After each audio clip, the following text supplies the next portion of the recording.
Hi guys, आप सभी का स्वागत है टेंस की आज की इस प्रैक्टिस एक्सरसाइज में। आप में से बहुत से स्टूडेंट्स को ये लगता होगा कि टेंस तो हमें बहुत अच्छे से आते हैं।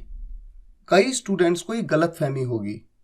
तो आज दूध का दूध पानी का पानी हो जाएगा कि आपको टेंसेस वाकई में अच्छे से आते हैं या नहीं। और मैं आपके सामने केवल 10 सेंटेंसेस रखूंगा। इन 10 सेंटेंसेस को आपको ध्यान से बनाना है। किस तरह से आप इंग्लिश में बोलेंगे ये आपको बताना है, और देखते हैं आपने सही बनाया या नहीं बनाया। ठीक है, सबसे पहला सेंटेंस देखिए आपके सामने है, वो कुछ तो कर ही रहा होगा, खाली तो बैठा नहीं होगा। इस सेंटेंस को सबसे पहले आप कैसे बनाएंगे? जैसे भी आप इंग्लिश में बोलेंगे इस सेंटेंस को, आप बोलिए, उस बात को इस वीडियो के कमेंट्स में लिखिए और फिर देखिए कि एग्जैक्टली इस सेंटेंस को कैसे बनाया जाना चाहिए। देखिए सबसे पहले आपके सामने पूरा सेंटेंस क्या है, वो कुछ तो कर ही रहा होगा, खाली तो बैठा नहीं होगा। जैसे आप देखेंगे ना, गा गे गी, आपके दिमाग में शायद आएगा कि ये फ्यूचर का सेंटेंस है, फ्यूचर का कोई टेंस है। लेकिन सही मायनों में ये फ्यूचर का नहीं है, ये प्रेजेंट का है। कैसे? वो कुछ तो कर ही रहा होगा, खाली तो बैठा नहीं होगा। इस वक्त की बात कर रहा हूं मैं कि इस वक्त वो खाली नहीं बैठा होगा, वो तो कुछ ना कुछ कर ही रहा होगा। ठीक है, अगर मैं इस सेंटेंस को ऐसे बोलता कि 2 साल बाद वो कुछ तो कर ही रहा होगा, खाली तो बैठा नहीं होगा, तब ये सेंटेंस होता फ्यूचर का। लेकिन इस सेंटेंस में जो भी बात हो रही है वो इस वक्त के बारे में बता रही है। वो कुछ तो कर ही रहा होगा, खाली तो बैठा नहीं होगा, यानी इस वक्त ऐसी पोजीशन होगी, ऐसी सिचुएशन होगी। ठीक है, तो जब भी सेंटेंस लगे फ्यूचर का लेकिन बात हो रही है प्रेजेंट या पास्ट की, ऐसे में विल का यूज आप कभी नहीं करते, उसकी जगह क्या यूज करते हैं? वुड। ये बात टेंस के चार्ट में देखिए आपके सामने है। यहां पर आप देख रहे हैं ना, फ्यूचर के लिए विल, और प्रेजेंट और पास्ट की जब बात हो रही हो तो ऐसे में आप वुड का यूज करते हैं। ठीक है, और जो हमारा सेंटेंस है उसमें रहा होगा, रही होगी, रहे होंगे कहा गया, तो विल की जगह क्या यूज हो जाएगा? वुड। तो विल बी की जगह वुड बी, उसके बाद वर्ब की फर्स्ट फॉर्म और आईएनजी। तो ऐसे केस में जब हम कहते हैं वो कुछ तो कर ही रहा होगा, वो कर रहा होगा, ही, रहा होगा, रही होगी, रहे होगे, विल भी नहीं आएगा, वुड भी आएगा। यहां पर ही वुड बी, और वर्ब क्या है? करना। करने को डू कहते हैं, डू के साथ ING, doing something. He would be doing something. अच्छा, यहां पर एक चीज है, ये ही कह देने से बहुत फर्क पड़ जाता है सेंटेंस में। वो कुछ तो कर रहा होगा, एक तो ये बात है, वो कुछ तो कर ही रहा होगा।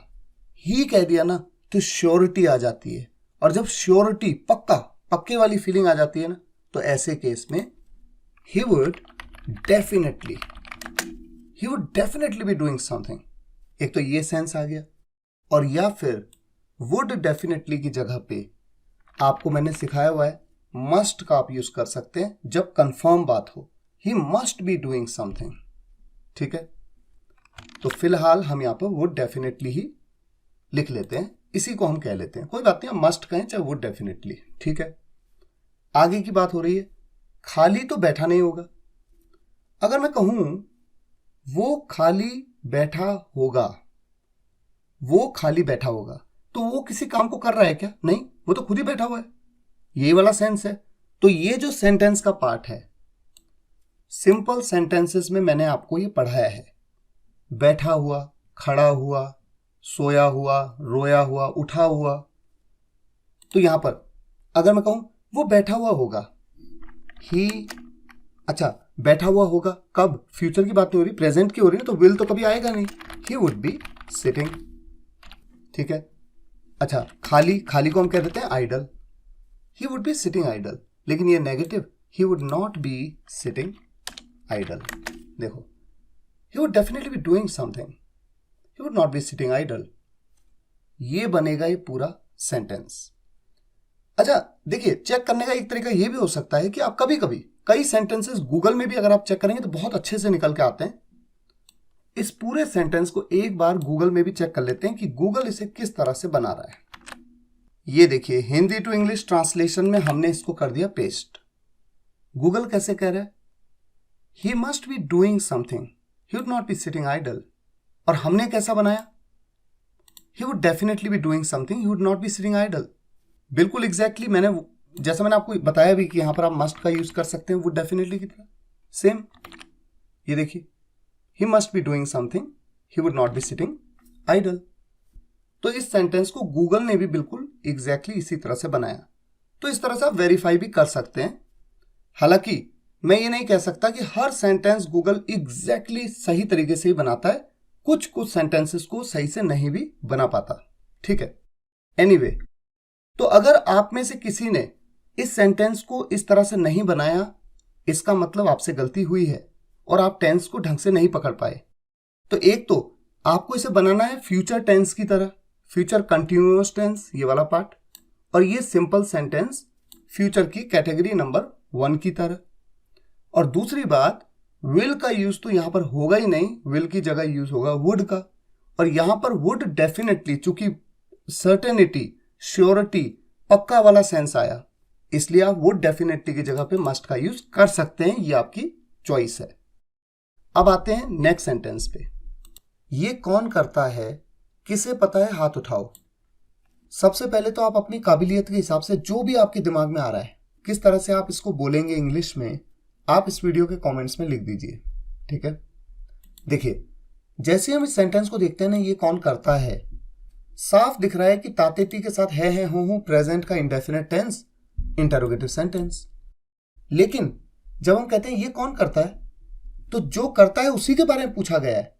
ऐसे में आपने टेंस में पढ़ा था, प्रेजेंट इंडेफिनिट टेंस का चार्ट याद करिए, जहां पर स्पेशल केस, ये स्पेशल केस कब यूज होते हैं, जब सब्जेक्ट के बारे में ही पूछा जाता है, सब्जेक्ट दिया नहीं जाता, उसके बारे में ही पूछा जाता है।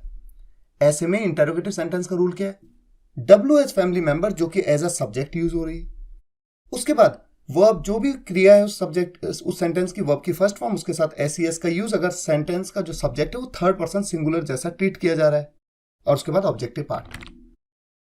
ये कौन करता है, अब मान लीजिए क्लास में 25 बच्चे हैं और मेरे को पता है कि कोई एक बच्चा है ये करता है, तो मैंने कहा ये कौन करता है, तो यानी कि वो सब्जेक्ट को मैं सिंगुलर ही ट्रीट कर रहा हूं, ठीक है। हु, आपको समझना है हर चीज को, करता है, यहां पर क्रिया है करना, करने को डू कहते हैं, डू के साथ ES लगेगा, क्यों लगेगा, क्योंकि हु जो मेरा सब्जेक्ट ट्रीट हो रहा है वो एज अ सिंगुलर ट्रीट हो रहा है, ये कौन करता है। अगर मैं कहता ये कौन करते हैं, यानी कि मैं अज्यूम कर रहा हूं कि 2 4 5 बच्चे हैं, एक से ज्यादा हैं, तो ऐसे में डज लगता ही नहीं, डू। लेकिन यहां पर सेंटेंस को देख करके तो यही समझ में आ रहा है ये कौन करता है, तो किसी एक व्यक्ति की बात हो रही है कि कोई एक व्यक्ति करता है। हु डज इट या दिस, इनमें से मैं किसी का भी यूज कर सकता हूं, हु डज इट या हु डज दिस। अब मैं कहता हूं किसे पता है, अब ये भी एक तरह से किसे पता है, हु नोस, ठीक है, हु नोस, किसे पता है, यानी कौन जानता है। अब देखिए, अगर मैं वैसे भी कहूं कौन जानता है, हु, नो, वर्ब की फर्स्ट फॉर्म नो, और नो के साथ एस लगता है, हु नोस, हाथ उठाओ, रेज योर हैंड। ये देखिए, तो इस तरह से इसे बनाया जाएगा, हु डज इट या who does this, who knows, raise your hand, ठीक है। नेक्स्ट, इस कंप्यूटर पर आज किस किसने काम किया। इस सेंटेंस में भी अगर आप देखेंगे तो जिन्होंने काम किया उनके बारे में ही पूछा जा रहा है, यानी सब्जेक्ट के बारे में ही पूछा जा रहा है, और इंटरोगेटिव सेंटेंस है। और किया, आया गया, उठा बैठा, रोया सोया, लिया दिया किया, ली दी की, पास्ट इंडेफिनिट टेंस। और पास्ट इंडेफिनिट टेंस का रूल अगर आपको याद हो तो स्पेशल केसेस में जहां पर सब्जेक्ट के बारे में ही पूछा जाता है, WH फैमिली मेंबर, उसके बाद वर्ब की सेकंड फॉर्म, और उसके बाद ऑब्जेक्टिव पार्ट। तो यहां पर WH फैमिली मेंबर क्या है, किस किसने, यानी कौन कौन ने काम किया, कौन कौन थे वो जिन्होंने काम किया, यही सेंस है। तो किस किसने के लिए मैंने आपको WH फैमिली के वीडियो में भी बताया है, किस किस के लिए आप क्या कहते हैं, हु ऑल, हु ऑल। उसके बाद वर्ब की सेकंड फॉर्म, यहां पर काम करना, काम करने को वर्क कहते हैं, वर्कड, हु ऑल वर्कड इस कंप्यूटर पर आज, ऑन दिस कंप्यूटर टुडे। तो इस सेंटेंस में तो कोई कंफ्यूजन आपको होना ही नहीं चाहिए, बहुत ही सीधा सा सेंटेंस है, who all worked on this computer today. Next sentence, आप लोग यहां कब से भटक रहे हो। भटकने को कहते हैं वॉन्डर, WANDER, या हैंग अराउंड, हैंग अबाउट भी आप कह सकते हैं, ठीक है। जैसे आप देखते हो रहा है, रही है, रहे हैं, आपके दिमाग में तुरंत आता है प्रेजेंट का कंटिन्यूअस टेंस। लेकिन यहां पर पूछा जा रहा है आप लोग यहां कब से भटक रहे हो, तो या तो आप कहोगे 2 घंटे से या 2 बजे से, तो चाहे डेफिनेट टाइम बताओ चाहे ड्यूरेशन बताओ, कुल मिलाकर समय से की बात हो रही है। और ऐसे में ये प्रेजेंट का कंटिन्यूअस टेंस नहीं है, प्रेजेंट का परफेक्ट कंटिन्यूअस टेंस है। और प्रेजेंट परफेक्ट कंटिन्यूअस टेंस का इंटरोगेटिव सेंटेंस है। तो इंटरोगेटिव सेंटेंस का रूल क्या कहता है? सबसे पहले WH फैमिली मेंबर, कब से को क्या कहते हैं? या तो कहते हैं सिंस व्हेन, और या आप कह सकते हैं हाउ लॉन्ग, इन दो में से कुछ है। उसके बाद हैज ए हैव का यूज करते हैं, आप हैव का यूज करेंगे क्योंकि यहां पर सब्जेक्ट है आप लोग यू पीपल, यू के साथ आप जानते हैं हमेशा हैव बीन का यूज होता है। तो हैव के बाद सब्जेक्ट आ गया यू पीपल, उसके बाद been, present perfect continuous tense का इंटरोगेटिव सेंटेंस का रूल तो आपको याद होना चाहिए, तभी तो आप बना पाओगे ना सेंटेंस को। उसके बाद वर्ब की फर्स्ट फॉर्म के साथ आईएनजी, वॉन्डरिंग, जैसा मैंने आपको बताया भटकने के लिए वॉन्डरिंग। उसके बाद हियर, सिंस व्हेन या how long have you people been wandering here. अच्छा, वॉन्डरिंग की जगह पे जैसे मैंने आपको बताया हैंग अराउंड या हैंग अबाउट भी आप कह सकते हैं, तो hanging around here. Since when have you people been hanging around here, या फिर हैंगिंग अबाउट हियर। ठीक है, इस तरह से आप इस सेंटेंस को बनाएंगे। तो इसके अलावा तो कोई और तरीका इस सेंटेंस को बनाने का नहीं है। तो अगर आपने इस तरह से नहीं बनाया तो इसका मतलब आपसे गलती हुई है। नेक्स्ट, आपको कुछ ना कुछ सीखने को मिलेगा जरूर। बताइए कैसे बनाएंगे आप इस सेंटेंस को? बहुत ही सिंपल सा सेंटेंस है। आपको मिलेगा, फ्यूचर इंडेफिनिट टेंस, भविष्य की बात हो रही है, आपको मिलेगा। यू विल गेट, सीखने को, टू लर्न, कुछ ना कुछ, कुछ को हम कहते हैं समथिंग, और कुछ ना कुछ के लिए हम क्या कहते हैं? Something or the other, something or the other. You will get to learn something or the other. अच्छा, यहां पर जब मैं कहता हूं जरूर, तो जरूर के लिए डेफिनेटली कह सकते हैं, you will definitely get to learn something or the other. और या फिर जैसा मैंने आपको बताया, देखिए मॉडल के लेक्चर में मैंने आपको बताया था कि विल हो चाहे वुड हो, अगर सर्टेनिटी और श्योरिटी की बात है तो ऐसे केस में आप मस्ट का यूज कर सकते हैं। You must get to learn something or the other. और अगर यहां पर होता आपको कुछ ना कुछ सीखने को मिलेगा शायद, मतलब पॉसिबिलिटी की बात होती, ऐसे केस में यहां मस्ट की जगह क्या आ जाता? You might get to learn something or the other. तुम्हें वहां जाना चाहिए, यू मस्ट गो देयर, कुछ ना कुछ शायद तुम्हें सीखने को मिल जाए, you might get to learn something or the other. इस तरह से हम सेंटेंस को बनाते हैं। ठीक है, नेक्स्ट सेंटेंस, वो आपको अंदर क्यों नहीं आने दे रहा था। क्या आप इस सेंटेंस को बना के इस वीडियो के कमेंट्स में लिख सकते हैं? क्योंकि बहुत सारे स्टूडेंट्स इस सेंटेंस को शायद ना बना पाए। देखिए, जैसे आप इस सेंटेंस को देखते हैं, रहा था, रही थी, रहे थे, सीधी सी बात है, past continuous tense, interrogative sentence, negative है, नेगेटिव इंटरोगेटिव। रूल क्या कहता है? सबसे पहले WH फैमिली मेंबर, वाई, क्यों, वाई के बाद वॉज या वर्क का यूज सब्जेक्ट के हिसाब से, सब्जेक्ट है वो, किसी लड़के की बात हो रही है, तभी तो मैं कह रहा हूं वो आपको अंदर क्यों नहीं आने दे रहा था, वरना मैं कहता वो आपको अंदर क्यों नहीं आने दे रही थी। अगर किसी लड़की की बात होती, लड़के की बात हो रही तो ही सब्जेक्ट, और उसके हिसाब से हम यूज करेंगे वॉज। तो WH फैमिली मेंबर, उसके बाद हेल्पिंग वर्ब, उसके बाद सब्जेक्ट, और चूंकि नेगेटिव सेंटेंस है तो नॉट। उसके बाद आएगी जो भी सेंटेंस की मेन वर्ब है उसकी फर्स्ट फॉर्म। अब आप में से बहुत सारे स्टूडेंट्स को कंफ्यूजन हो सकता है कि मेन वर्ब है आना, आने को कहते हैं कम, और उसके साथ हम लगा देंगे आईएनजी। लेकिन यहां पे आना मेन वर्ब नहीं है, बात हो रही है आने देने की। मैं ये नहीं कह रहा हूं कि वो अंदर क्यों नहीं आ रहा था, मैं कह रहा हूं वो आपको अंदर क्यों नहीं आने दे रहा था। तो जब किसी काम को करने देने की बात होती है, ऐसे में मेन वर्ब होती है लेट, लेट के साथ ING. Why was he not letting, और फिर किसे नहीं अलाउ कर रहा था, वो किसे नहीं आने दे रहा था, आपको। और आने की बात हो रही है, क्या नहीं करने दे रहा था, आने का काम। तो लेट के फॉर्मेशन में हमेशा मेन वर्ब लेट, उसके बाद जिसे वो अलाउ नहीं कर रहा था वो, और उसके बाद किस काम को करने के लिए अलाउ नहीं कर रहा था उस वर्ब की फर्स्ट फॉर्म, और उसके बाद आ जाएगा अंदर के लिए तो आप इन भी कह देंगे। तो इस तरह से सेंटेंस फिनिश हो सकता है, why was he not letting you come in. ठीक है, सिंपल। अच्छा, इंटरोगेटिव सेंटेंसेस में आप जानते हैं नॉट को आप बजाय यहां पर कहने के व्हाई वाजंट ही, और ये तरीका भी है, जब आप बोलते हैं ना तो इस तरह से, why wasn't he letting you come in, इस तरह से। और यहां पर हम अगर अलाउ के साथ बनाना चाहें लेट की बजाय, तो यहां पर हम कह सकते हैं why wasn't he allowing you, allow to लगता है अलाउ के साथ, to come in, why wasn't he allowing you to come in. इस तरह से भी आप सेंटेंस को बना सकते हैं। अब ये सेंटेंस देखिए, आपको क्या लगता है मसूरी में बर्फ पड़ गई होगी? आपको क्या लगता है? ये तो बड़े आराम से कोई भी बना सकता है। What do you think?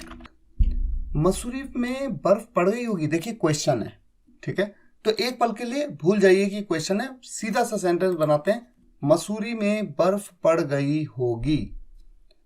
Future की बात हो रही है या प्रेजेंट की बात हो रही है? हम कह रहे हैं मसूरी में बर्फ पड़ गई होगी, ऑलरेडी पड़ गई होगी। ऐसा नहीं कह रहे ना कि कल पड़ेगी या कल सुबह पड़ गई होगी या अगले हफ्ते पड़ गई होगी, हम ऐसा नहीं बोल रहे। हम कह रहे हैं मसूरी में बर्फ पड़ गई होगी, यानी इस प्रेजेंट टाइम तक पड़ चुकी होगी, ठीक है। तो ऐसे केस में आप जान रहे हैं कि विल की जगह तो आपको वुड का यूज करना पड़ेगा। और आप जानते हैं बर्फ पड़ना, बारिश होना, ओले पड़ना, ऐसे केस में सब्जेक्ट होता है इट।